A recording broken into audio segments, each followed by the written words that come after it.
Bonjour à toutes et à tous et bienvenue sur cette nouvelle session à fond sur les métiers, 30 jours pour trouver sa voie. Aujourd'hui, nous allons découvrir le métier de conducteur de machines agricoles. Tracteur, ensileuse, moissonneuse-batteuse, autant d'engins pilotés par le conducteur de machines agricoles. Mais en quoi consiste ce métier? Où peut-il s'exercer? Comment faire pour se former? Et quelles sont les perspectives en termes d'emploi? Pour répondre à toutes ces questions, nous allons accueillir Madame Hiver, qui est formatrice à la MFR de Libourne, et Monsieur Pirot, qui est correspondant emploi-formation de l'ANEFA Gironde. Tout au long de cette présentation, vous pouvez poser vos questions avec le chat qui se trouve à droite de votre écran. Alors n'hésitez pas, nos invités sont là pour vous répondre. Monsieur Pirot, bonjour. Pouvez-vous vous présenter et puis nous expliquer ce que fait l'ANEFA et puis quelles sont ses missions? Oui, bonjour. Donc, je suis Luc Pirot, donc de l'Association nationale pour l'emploi et la formation en agriculture. En fait, c'est une association, une organisation paritaire. Tous les employeurs de la production agricole sont adhérents de cette association, tous les salariés également. Donc, notre objectif, en fait, c'est d'apporter un conseil et d'accompagner les employeurs quand ils ont un projet de recrutement, et de conseiller tous les salariés ou salariés potentiels qui veulent travailler dans ce secteur d'activité, en fait, de les conseiller dans leur parcours et dans leur évolution professionnelle. Ici, donc moi j'interviens sur le département de la Gironde, qui est le premier département, en fait, employeur de personnel en France métropolitaine. Ah, d'accord. Donc c'est quand même un département intéressant en termes d'emploi. Disons que c'est essentiellement la viticulture, mais on va le voir, enfin, dans le métier de tractoriste, en fait, de conducteur, de pilote d'engin agricole, en fait, on va retrouver ça, ce type de métier, dans l'ensemble des filières que représente l'agriculture. Dans l'agriculture, en fait, par exemple, ici, sur le département de la Gironde, vous allez avoir principalement la viticulture, mais il y a d'autres productions que sont par exemple les grandes cultures qui concernent en fait plutôt les céréales, la production également de légumes, comme ici par exemple une forte production de carottes. Et donc toutes ces filières, l'élevage également, le maraîchage, on retrouve en fait de la conduite d'engins agricoles dans ces différentes filières. D'accord. Alors est-ce que ça veut dire que d'un secteur à l'autre, l'engin n'est pas le même, la machine n'est pas le même? Alors la machine n'est pas le même et l'organisation du travail n'est pas la même également. C'est-à-dire que les personnes qui sont conducteurs d'engins dans le domaine agricole ne font rarement en fait 100% de leur activité en conduite d'engin. Ça existe, mais c'est très rare de faire 100% de son activité en fait en conduite d'engin. Alors quelles Euh, sont les autres tâches du alors conducteur? Alors, par exemple, pour la viticulture, je vais prendre des exemples sur d'autres filières également, mais par exemple, pour la viticulture, en fait, on peut travailler pour trois types d'entreprises. Donc, des propriétés viticoles, des entreprises de prestation de services et des groupements d'employeurs également. Il existe également des coopératives d'utilisation de matériel agricole qui réunissent principalement des exploitations. Et dans ce qui peut être demandé, en fait, par exemple, dans une entreprise de prestation de services, euh, un conducteur peut conduire du matériel, faire l'entretien du matériel, faire éventuellement de la mécanique à 80% de son activité. En complément, il va peut-être réaliser la taille de la vigne. Ou en complément, il peut réaliser également des travaux de chai. Sur une propriété viticole, tout dépend de sa taille et de son projet également. Un conducteur, un vigneron peut être amené à conduire le tracteur à 10-20% de son temps de travail et le reste du temps, il va travailler en chai, en viticulture, etc. Pour les grandes cultures, par exemple, et la culture de carottes, de maïs, de céréales, la personne qui fait la conduite de tracteur, il va faire la conduite sur 70-80% de son activité. Le reste du temps, il va faire la maintenance, par exemple, des systèmes d'irrigation. il va faire de l'entretien courant du matériel. Il va pas faire uniquement de la conduite. C'est pas un simple chauffeur.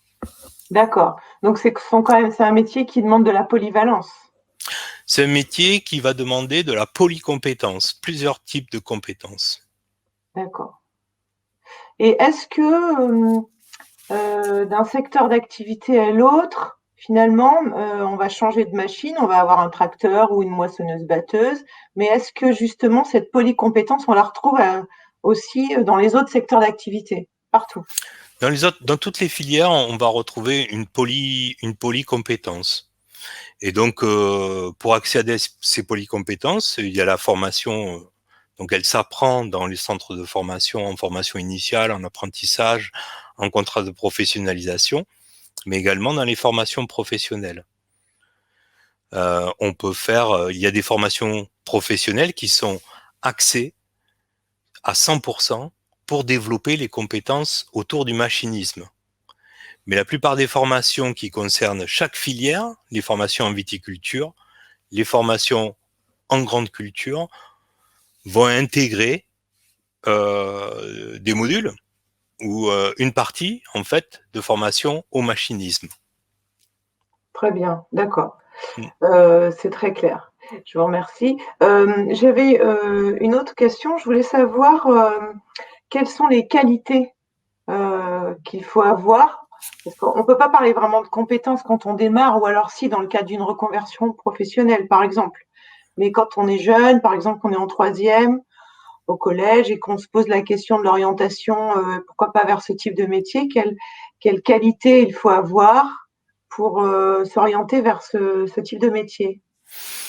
Les personnes qui ont qui utilisent en entreprise cette compétence ou cette activité ou ce métier de conducteur d'engin agricole au départ, en fait, il peut y avoir énormément de motivations différentes qui amènent à ce métier-là. En fait, les origines des personnes, il y a beaucoup de personnes qui viennent de, de, de plein d'origines sociales et de Mhm. plein d'origines également professionnelles dans les cas des reconversions.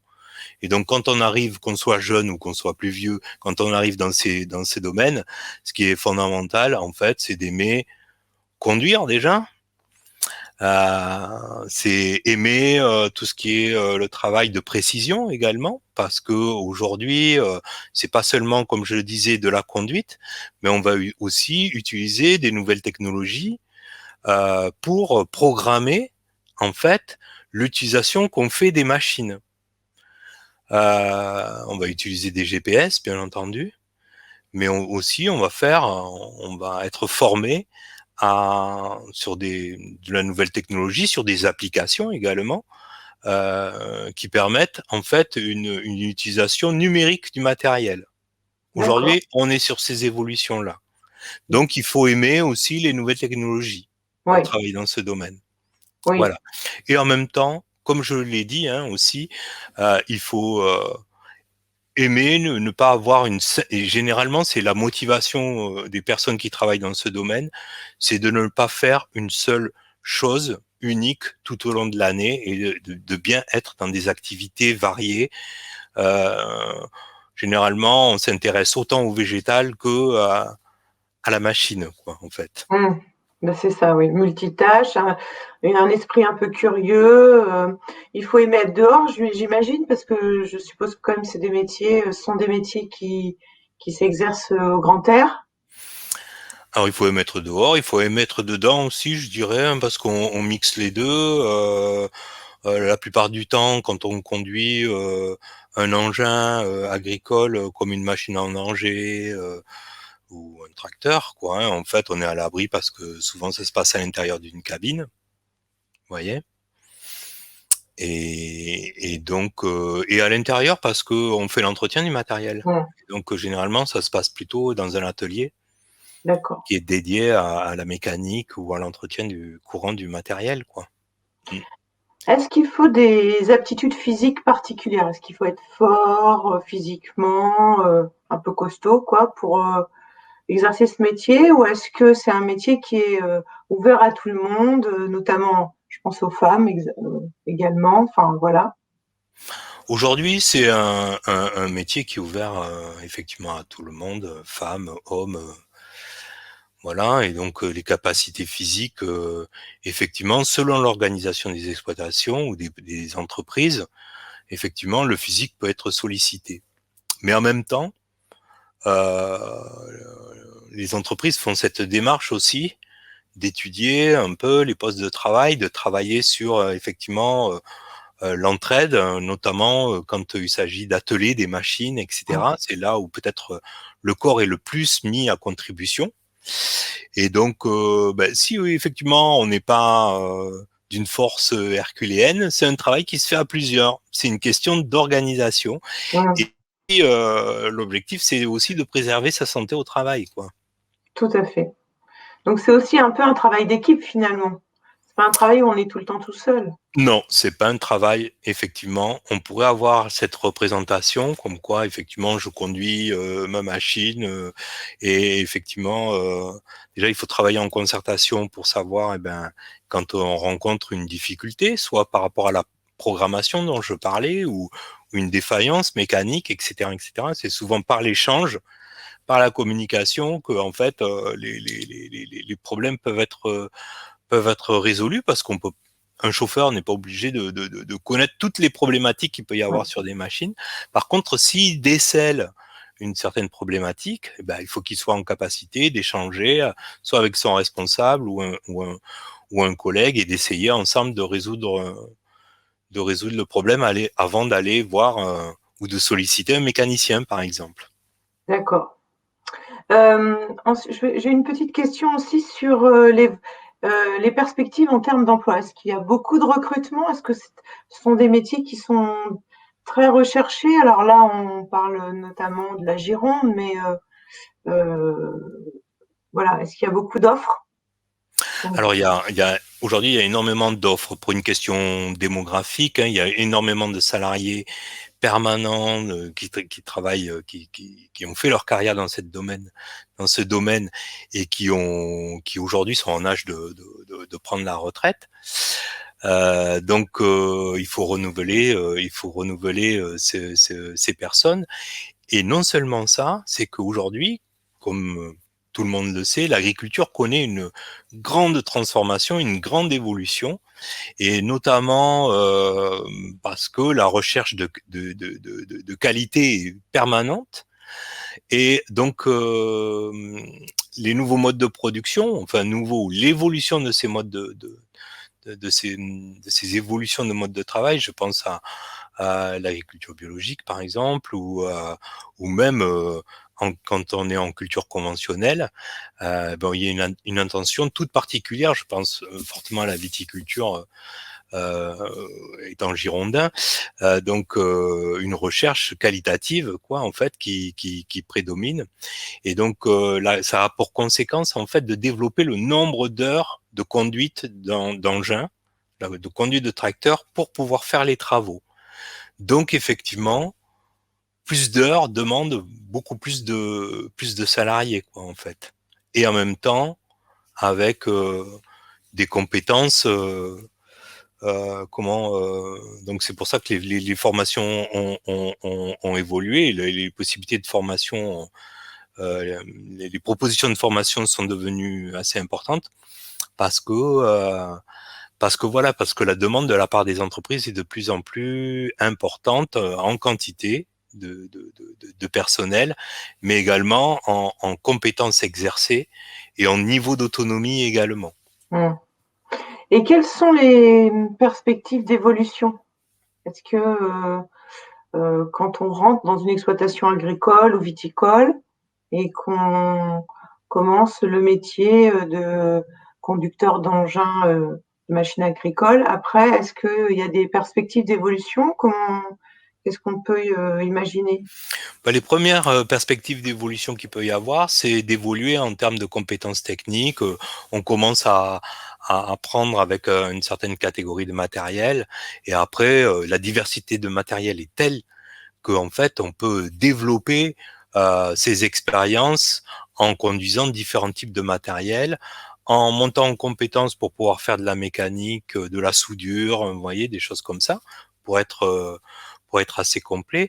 Après, on peut devenir responsable en fait d'une équipe de tractoristes. Hein. Il n'y en a pas sur toutes les propriétés, mais il y en a dans un certain nombre de propriétés. Vous avez des chefs d'équipe en fait de salariés permanents et qui encadrent l'activité des tractoristes, quoi, en fait, des conducteurs d'engins agricoles. Mais après, les évolutions en fonction du niveau de diplôme que vous pouvez avoir, ça peut aller aussi sur chef de culture. Oui. On Voilà. va parler des formations avec Madame Hiver tout à l'heure. J'ai encore une dernière question. J'imagine que pour exercer ce métier, il faut avoir 18 ans? Ou est-ce que je me trompe?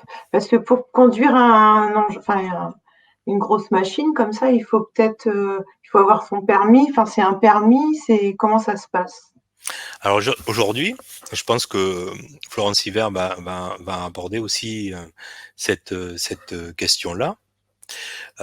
C'est qu'aujourd'hui, il n'y a pas de il y a pas de permis obligatoire en fait en tant que tel. Sur des petites propriétés, on retrouve des personnes qui n'ont pas forcément le permis, mais après on est très vite limité quoi en fait. C'est-à-dire que déjà l'employeur doit s'engager pour la personne si effectivement la personne est amenée à circuler sur la route. Et donc c'est pour ça que tous les employeurs maintenant préfèrent avoir quelqu'un qui au minimum ait le permis B. D'accord. Le Mais permis B, c'est après, le permis voiture. permis B, c'est le permis voiture, exactement. Mais après, si on conduit par exemple des enjambeurs, donc c'est par exemple pour la vigne, comme ce que vous avez en arrière-plan, vous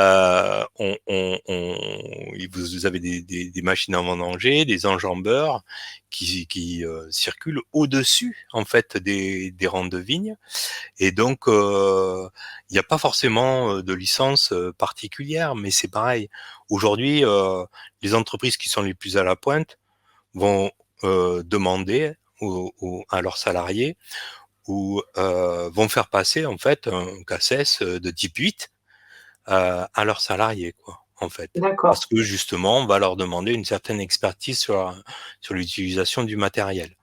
Donc, plus le temps passe finalement, et plus les entreprises, pour des questions de certification également, hein, vont demander en fait des garanties aux salariés qui vont embaucher. Et s'ils n'ont pas toutes les licences nécessaires, en fait, ils vont les faire passer. Ils vont financer justement la formation de leurs salariés pour accéder à ces certifications. Ouais, tout à fait. Très bien.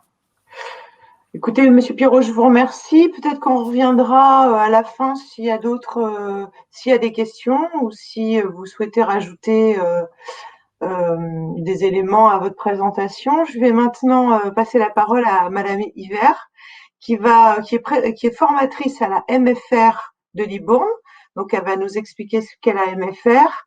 Et puis surtout, Madame Hiver, vous allez nous parler des formations qu'on retrouve dans votre établissement et notamment celle de conducteur de machines agricoles. Alors, il faut mettre votre micro parce qu'on ne vous entend pas. Merci. Donc, je représente le réseau des maisons familiales, les maisons familiales et rurales. Nous sommes un réseau de formation donc qui s'est déployé dans toute la France depuis fort longtemps.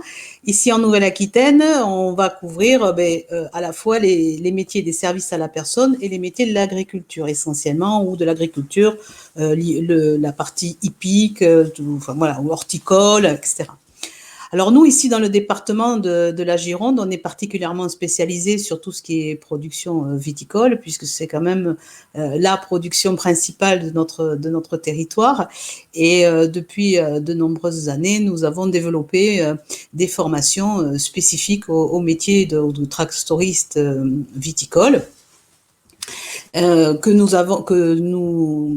nous continuons à proposer actuellement dans divers cadres et sous divers contrats possibles de financement ou de prise en charge pour des adultes ou des jeunes. Alors, je veux quand même repréciser que même si ce n'est pas le cas du département, nous préparons dans le réseau des maisons familiales, nous présentons des formations à partir de la 3e, avec des bacs professionnels, agroéquipement essentiellement, dans lequel on peut s'inscrire soit sous la forme du statut scolaire, soit sous la forme de l'apprentissage. Et donc, on est salarié d'une exploitation agricole ou viticole et on peut suivre son cursus de formation qui va intégrer à la fois des matières techniques, mais aussi des matières générales pour accéder au bac professionnel.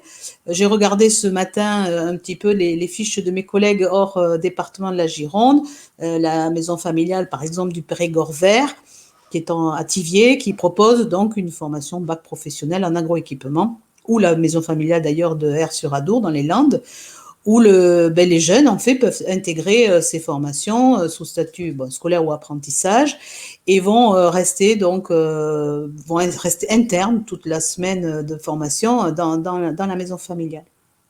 D'accord. Sur ces matières générales, rapidement, hein, pour la partie des jeunes apprenants, sur les matières générales, on va y retrouver donc du maths, du français, de l'histoire, géographie, des sciences, et puis sur les matières techniques, on va aborder donc tout ce qui va être sciences appliquées, technologie embarquée, l'hydraulique, la mécanique agricole, à un niveau donc je dirais d'entretien de premier niveau, et ensuite tout ce qu'a évoqué Luc tout à l'heure, les technologies de la robotique et de l'informatique.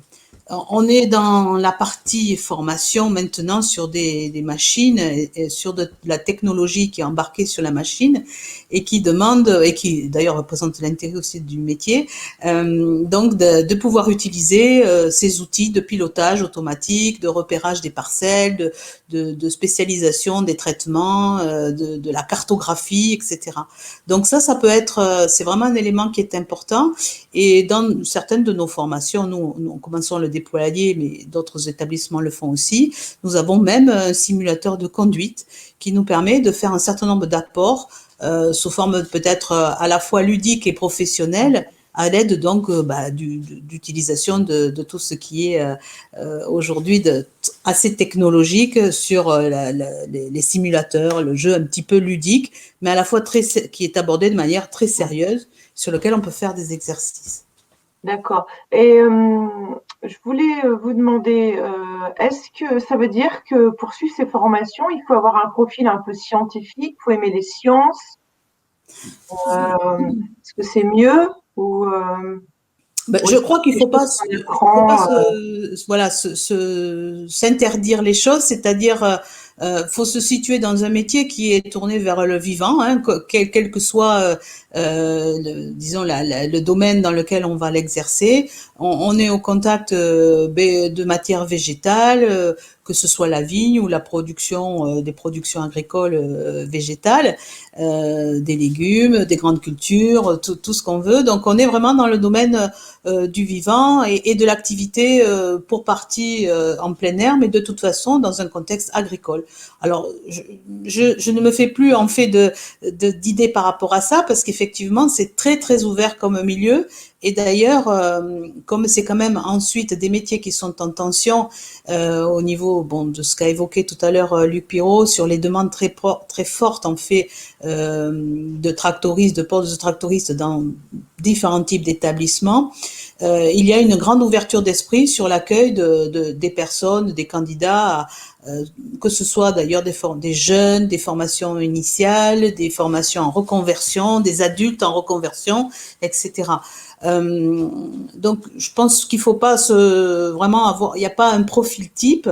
Je dirais qu'il y a plutôt l'idée qu'on se fait de ce métier-là, qui est à la fois technologique, à la fois au contact du vivant, dans un milieu agricole, dans un milieu qui est tourné vers des activités multiples, variées, polycompétences, Luc l'a dit, mais aussi tourné vers tout ce qui est l'utilisation de technologies embarquées, de mécanique de précision, voilà.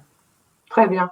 Je voulais savoir quand on passe cette formation, j'imagine que, alors en alternance, vous l'avez évoqué, on a un employeur et puis on va en centre de formation quelques jours par mois, mais quand on est dans le cadre d'une formation initiale, est-ce qu'on fait des stages, des immersions dans les entreprises? Et si oui, est-ce que vous aidez les élèves à trouver une entreprise d'accueil? Comment ça se passe? Donc, pour revenir sur notre spécificité des maisons familiales et rurales, nous sommes toujours extrêmement ancrés sur notre territoire. La plupart du temps, les maisons familiales sont installées depuis fort longtemps sur leur territoire, quelle qu'elle soit, et donc ont développé un réseau très important de maîtres de stage dans un premier temps. Donc la plupart du temps, si c'est quelqu'un de très jeune qui rentre en formation, il sera mis en contact avec des employeurs, des maîtres d'apprentissage ou des maîtres de stage tout simplement. L'alternance étant au cœur de nos formations, nous appuyons énormément sur l'expérience de terrain. Donc beaucoup de réseaux. Après, quand on va vers les formations plus adultes, c'est encore plus prégnant puisqu'effectivement, nous avons installé des formations sur le territoire de la Gironde et du Libournais en particulier, qui maintenant donc se sont bien ancrés sur leur territoire, sur l'ensemble de la Gironde et reconnus. Donc nous avons aussi des employeurs qui accompagnent des candidats de futurs salariés pour eux ou qui envoient des offres d'emploi. Donc on est vraiment, on essaye de privilégier ces relations-là pour offrir aux candidats la possibilité de s'insérer une première fois par le biais d'un stage dans une exploitation, en découvrir les contours, le management, la manière de travailler, les outils, le matériel, et puis après de très rapidement pouvoir, à l'issue d'un cursus qui peut être de 6 à 8 mois, intégrer l'entreprise. C'est très important, c'est très professionnalisant pour nous. Donc, pour ce qui concerne les adultes, nous avons un taux d'insertion à l'issue des formations qui est très important, donc de plus de 90% depuis les dernières années que nous développons la formation. Et donc, actuellement, nous la développons soit sous forme de contrat de professionnalisation, qui est donc un contrat de salarié, qui est à la fois salarié pour 75% dans l'entreprise et 25% en centre de formation. Et donc nous avons une plateforme d'évolution, de conduite, où nous travaillons donc avec le centre de formation CFPPA Bordeaux-Gironde, qui est partenaire sur ce type de développement de formation, AgriCap Conduite, ça s'appelle. Et donc la formation est développée sur le site du lycée de montagne, de Libourne-Montagne, où il y a une plateforme d'évolution et du matériel spécifique adapté à la formation. Et donc nous proposons les formations à la fois donc en titre d'emploi salarié, en contrat de professionnalisation.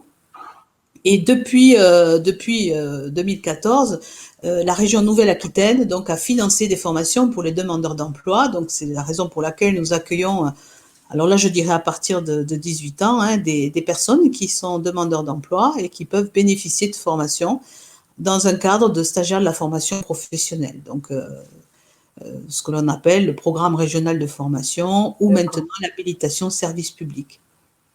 En termes d'obtention de diplôme, généralement, comment ça se passe? Est-ce que les personnes que vous avez chez vous en formation obtiennent leur diplôme, je dirais, de façon importante? Est-ce que derrière, il y a des emplois qui sont... Est-ce que, par exemple, quand on a fait un stage dans une entreprise, est-ce que il arrive que l'entreprise décide de garder la personne en CDI? Voilà.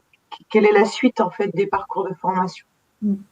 Ben, il y a un très bon taux d'insertion dans l'emploi. D'abord parce que, comme je l'indiquais juste avant, les entreprises viennent vers le centre de formation et proposent d'ores et déjà des offres d'emploi. Donc, en fait, si le candidat convient, si la personne a aussi pris le candidat en contrat de professionnalisation de 12 mois au moins, elle est vraiment en attente de finaliser le recrutement, d'embaucher la personne. Donc effectivement, nous avons fait le choix de développer des formations, soit brevet professionnel, travaux de conduite et d'entretien des engins agricoles, c'est un nom un peu barbare, BPA TCEA.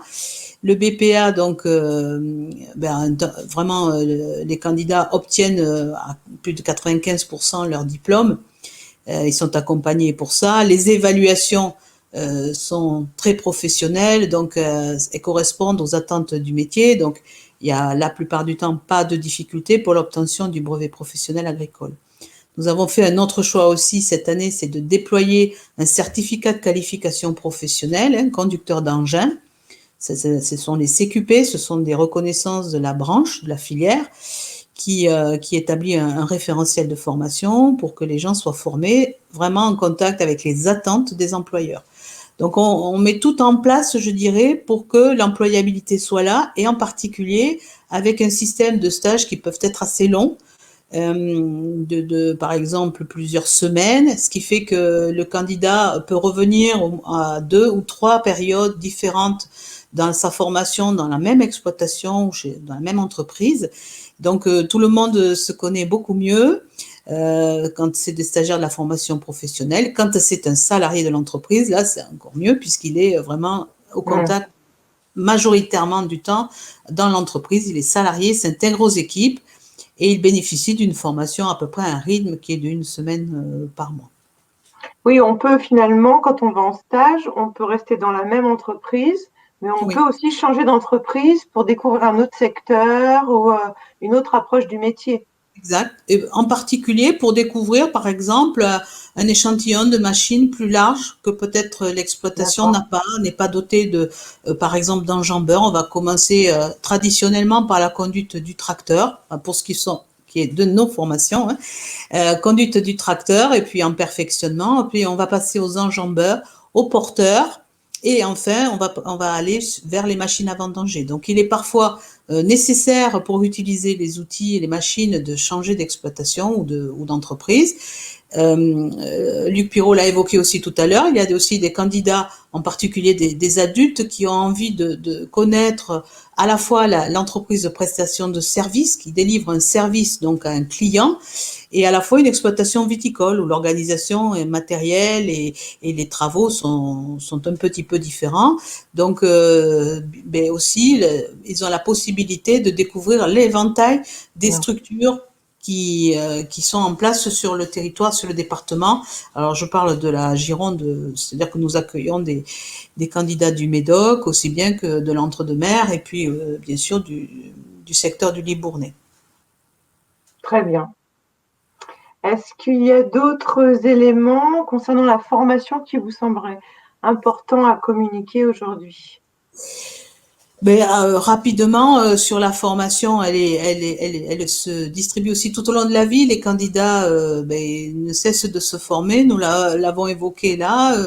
Il y a les formations peuvent être complétées par des cursus, soit destinés à des spécialités, la soudure, ou des habilitations qui sont parfois nécessaires aussi pour faire des traitements phytosanitaires, le certifito. Dans la plupart des formations, il est intégré, mais enfin bon, il peut être appelé aussi à être passé en dehors, et que les candidats peuvent bénéficier des catalogues de formation, des différents organismes et des financeurs pour avoir une formation tout au long de la vie en tant que salarié. Très bien. Écoutez, je vous remercie beaucoup, Madame Hiver.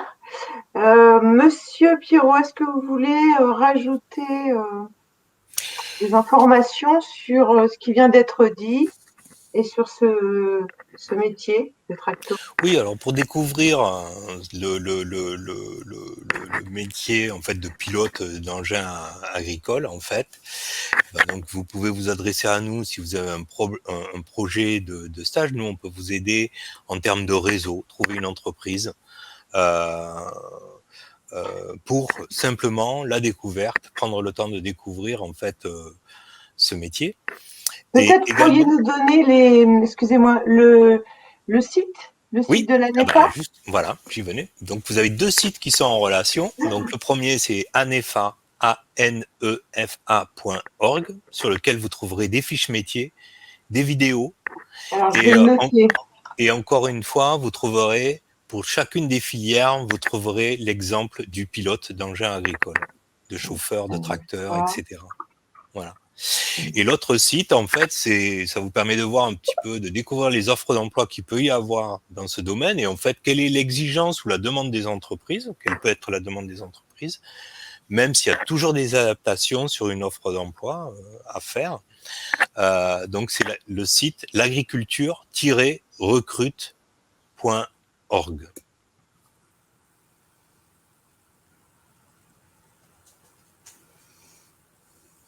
comme ça. L'agriculture, il y a ça Il n'y a pas d'apostrophe, c'est Ouais. L-A, j'ai ri.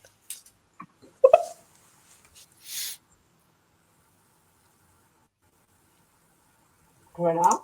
Donc là, on peut trouver des entreprises et des informations utiles sur les stages, le monde de l'entreprise et les formations qui existent dans le secteur d'activité. Oui, c'est ça. L'ensemble des formations qui permettent d'accéder, en fait, voilà, à ces métiers-là. Très bien. Écoutez, je vous remercie beaucoup. Merci. Je pense qu'on arrive à la fin de cette présentation. J'espère que nous avons pu répondre à vos questions. Si vous souhaitez plus d'informations sur ces métiers, sur les centres de formation également où on peut les apprendre, ou tout simplement si vous souhaitez des conseils sur votre orientation, vous pouvez également appeler les conseillers de Cap Métier au 0800 960 166, un numéro gratuit. Ils pourront vous aider dans le cadre d'un entretien à y voir plus clair dans vos projets. Vous pouvez aussi retrouver toutes nos vidéos métiers et nos ateliers interactifs sur le site de capmétier.fr. Enfin, si vous cherchez une formation en alternance, n'hésitez pas à consulter les offres sur www.apprentissage-nouvelle-aquitaine.info. Et pour ceux et celles que ça intéresse, vous pouvez vous inscrire sur les prochains webinaires qui auront lieu demain et qui vont présenter, par exemple, pour demain, les filières de l'aéronautique et les spécialités de la maintenance et l'emploi saisonnier dans le Médoc. Donc, n'hésitez pas à vous rendre sur le site de Cap Métier et de vous inscrire au prochain atelier. Merci à tous pour votre écoute. Merci, Madame Hiver. Merci, Monsieur Pirot. Merci. Bonne fin de journée et à bientôt. Merci. À bientôt. Au revoir.